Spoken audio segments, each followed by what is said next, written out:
Hey everybody, we're back for some more math here. Today I'm going to review what you did yesterday as far as this page 225 first problems.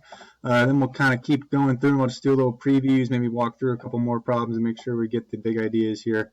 So we are doing our dividing decimals by other decimals. So hopefully these worked out okay yesterday. Again, like we saw, it's just a few things to keep in mind to try to rearrange some decimal points and move some things around to allow us to think of our dividing by whole numbers and using our basic facts and our skills that we know from divisions facts, okay? These first few ones are just kind of, again, showing that pattern. So just a real quick go through that, we can say 45 divided by 9, we know, of course, is 5, and you'll notice that our answers are 5, our quotients are 5 for all of these. 4 and 5/10 divided by 0 and 9/10 would be 5 as well, and so we're moving our decimal to the left here. And then over here, our last one, we've moved the decimal 2 places over from where we started, which means we need to do the same thing with our dividend, which would make that 0 and 45/100. Okay, so little things like that. Other ones you can kind of use the other answers. If we know our answers are supposed to be the same, we can say, well, this must be 7. And we can go about it that way. Here we've got a tenths place, so we need a tenths place here. So we'll have 2 and 5/10. And here we've got a hundredths place here with a whole number answer, so we're going to need a hundredths place here, which would make that 1 and 75/100. So there's that. Other ones here, again, 164 divided by 2, that might not be a mental math thing, you know. We could work it out, or we could just say, hey, if I know the powers all work the same, I know that that answer is going to be 82. And then the same thing here, I'm dividing tenths here, so I need to divide tenths here, which would make this 0 and 2/10 divided 16 and 4/10 divided by 0 and 2/10 would make 82. And then our last one, looks like my line got a little messed up, but we have hundredths here, so we do 1 and 64/100 divided by 0 and 200 would make 82 as well. So again, that's just kind of going over the patterns.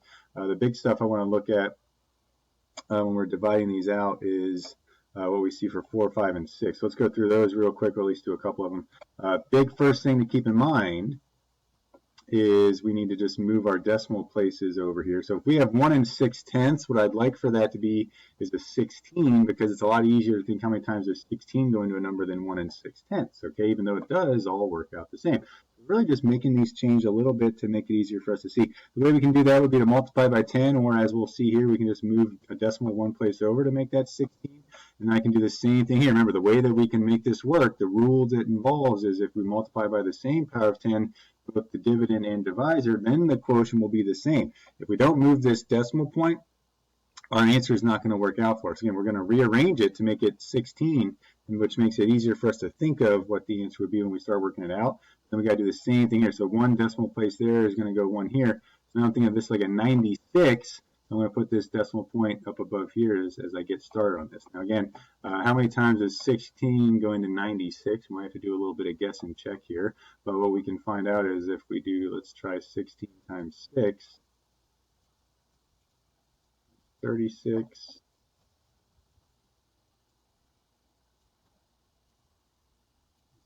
6 times 1 is 3, and then plus 3, or sorry, 6 times 1 is 6, plus 3 is 9. So then I know I've got 6 here. So in this case, we'd have that, works out for us. No remainder.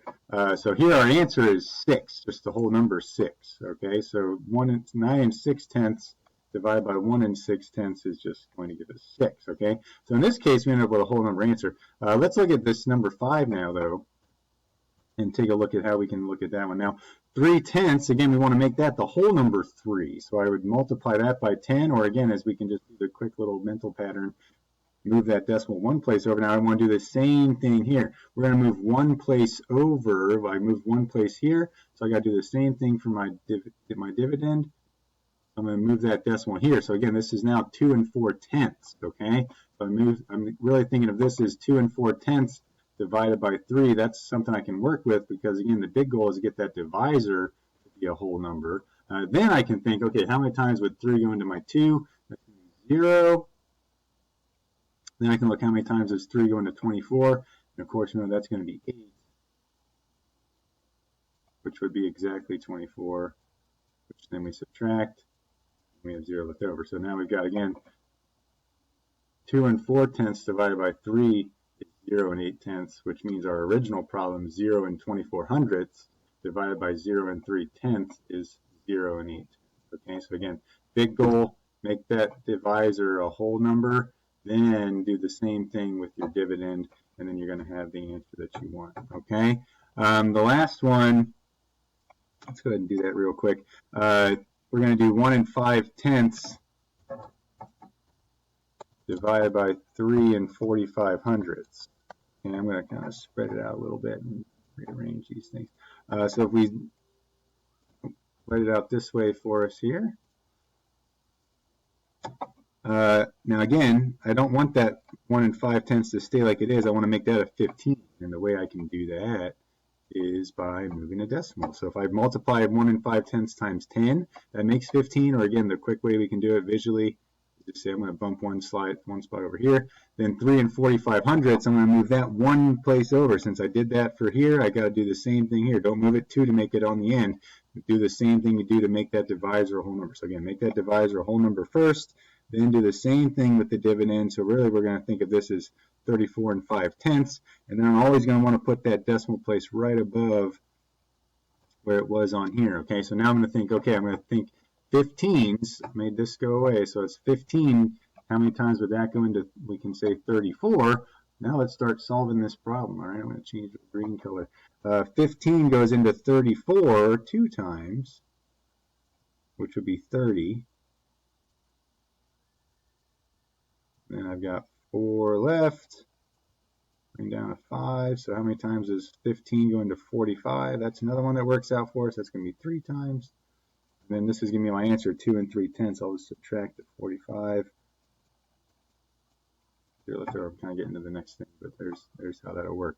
So here, 3 and 45/100 divided by 1 and 5/10. We just found out that that is going to be just 2 and 3/10 here that we saw. So again, it works out the same whenever we follow that pattern of making sure that we change our dividend divisor. But again, the goal, once we make this a whole number, the divisor a whole number, it's all easier to work out for us to think through and be able to get those answers we want. Okay, so there's that one. The other ones you've got for today, or the rest of this page and then the next page on, just keep the same thing in mind. Okay, so for number 7, 8, and 9, I want to make all of these whole numbers. And then we might end up with some quick and easy basic facts. Okay, so think for number 7, I got to go one space. I want my 0 and 6/10 to be a 6, so I'll go one place over here, and then 13 and 2/10, I got to go one place over there as well, and then the same thing for these other ones. Okay, when we get to this one, we want 0 and 3/10 to be 3, so I can multiply that by 1 power of 10, and I would move it over to there, and I got to do the same power of 10 here. Number 9, I want that to be 26. 0 and 26/100 is a little tougher to think of than just 26, the whole number. So in order to do that, I would actually have to multiply by 100, or again, like we saw the quick pattern, 2 spaces here, which means then for this one, since I did that for 0 and 26/100, I got to do that same thing for 1 and 56/100. So go 2 places here, and that's where I got my decimal there. Okay, then I can put it up above here. Okay, so again, for each one, look at that divisor first, move what you got to move to make that a whole number, and then from there you're all set to go. Okay, I did want to look at, then we got a couple word problems, and number 10 is not too bad. We can just divide our money amounts here to find out how many erasers Samuel can buy, and that'll come in handy on your next page you're going to do as well. Number 11, there was a little bit of a multi-step problem. I do want to look at this one. I love this problem, but I do want to talk through it with you to give you kind of step 1 and step 2, and I'll let you kind of work it out from there. So number 11 says, Penny makes 6 liters of applesauce. He saves 56/100 of a liter for dinner and puts the rest in jars. Okay, so if each jar holds 68/100 of a liter, how many jars can she fill? So for this one, we actually have to do something a little different than what we've been doing lately to find our answer here. We have 6 liters that she's going to put most of it in jar, but she can maybe put some in a bowl just to eat for dinner that night to have some yummy applesauce. And she uses 56/100 for dinner. The rest is what goes in the jar. So it actually, what we have to do first here is find out how much does she put in the jar. So if she has 6 whole big liters, that's a lot of applesauce actually. And then she saves just a little bit for dinner. She takes that out from her amount and then puts the rest in the jars, okay? So what I want to actually do here to start is I'm going to subtract this amount from my total here. So this actually gets back to some subtracting decimals. What I'm going to do is I'm going to write this out as 6 0/100ths, and then we're going to subtract the 5600ths, okay? So we're going to do minus 0, whoops, let me get a space, minus 0 and 5600ths, okay? So now we got to think back to, this kind of gets a little bit more thinking of the stuff we've done in the past with all the subtracting decimals. So here, see here, I line up my decimal points, then I have to regroup and borrow. So think, first thing is I need to find 6 minus 0 and 5600ths, and that is going to give us a 5 and something else that's left. So you need to find that answer here. So you find that answer, and then you're going to divide that by 0 and 6800ths here, okay? You're going to take that quotient, or sorry, that difference you find, and then we're going to go over to here, and we're going to divide that by the 0 and 6800ths, all right? So I'm going to set that up for you real quick. So we're going to put that answer in.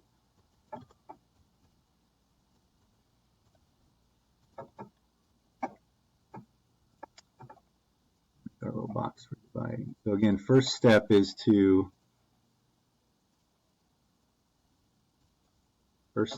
subtract. Second step is then to divide. And again, you're going to take the subtraction answer you find here and put it into this space and then divide that out. And that will end up telling you how many jars. So again, a little bit of a tricky problem. Just think through the first couple steps. So there's how you do that. Subtract first, then divide, and you'll have your answer, okay? After that, the next page is going to involve a chart. Prices at a school store. You can buy all kinds of cool school supplies. So for example, our first question says, Connie paid $1.08 for pencils. How many pencils did she buy? So if we know how much each pencil costs, we can divide and find how many she got. So we're going to take our $1.08, or 1 800ths,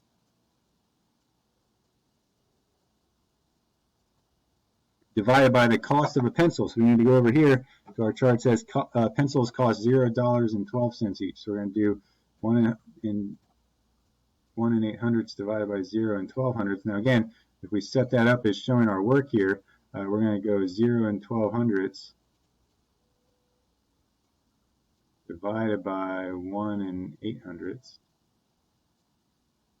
Now again, using that same idea, we're going to move our decimal places over. We want this 0 and 1200ths to be 12, the whole number. Go 1, 2, and then we'll have it whole number 12.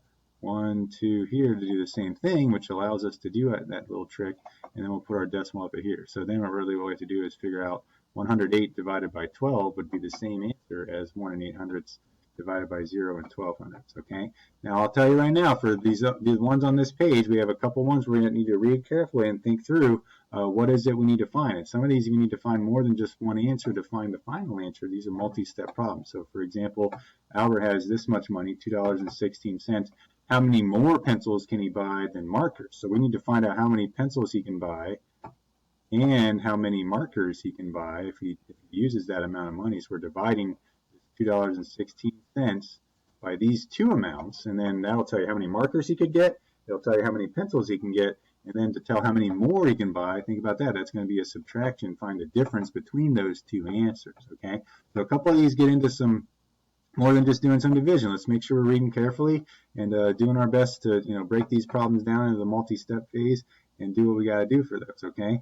So those other ones you've got, I'm going to let you kind of now get into those. So, but again, big concept, big thing we're working on is this whole idea of dividing by decimals, and then we want to change those into whole numbers, and then we can use our nice division skills from there, okay? So again, make sure you're taking care of those decimal points. Once you move the decimal into dividend, put it right above where you moved it to, and that'll help you find your quotient, okay? So good luck on that, guys. Tomorrow you'll do the homework page for me, and I'll have a little form you can fill out to show me some of those good answers you've got, okay? So again, keep in mind those big ideas here, really just trying our best to get these down to some regular division problems, or we just divide by whole numbers. So take those divisors, turn those into whole numbers, and then make the same adjustment to your dividend, and it'll all work out for you. Okay, again, hope you're having a great day today, and I will see you all soon and look forward to seeing more of your great math work coming up. All right, bye-bye, everybody.